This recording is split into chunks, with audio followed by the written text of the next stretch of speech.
اب جو بلاول بھٹو زرداری صاحب نے جو افر کی ہے نا، دیکھیں میں یہ تسلیم کرنے میں کوئی اور محسوس نہیں کرتا ہوں کہ پاکستان تحریک انصاف کی جو سیاسی طاقت تھی،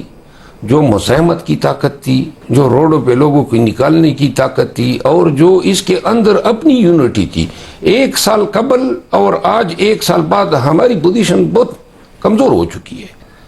پارلیمنٹیرین ہم سے جو ہیں، بلاول کی آفر اچھی ہے آپ کے لیے، آپ کو مان لینا چاہیے؟ میرا خیال ہے کہ اب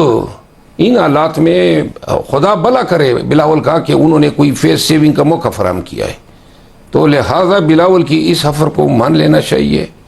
اگر وہ مصالحت کی پیشکش کرتا ہے، ادروائز بھی پاکستان کو اس وقت میں سیاسی استحکام کی ضرورت ہے، اور ہمیں اگر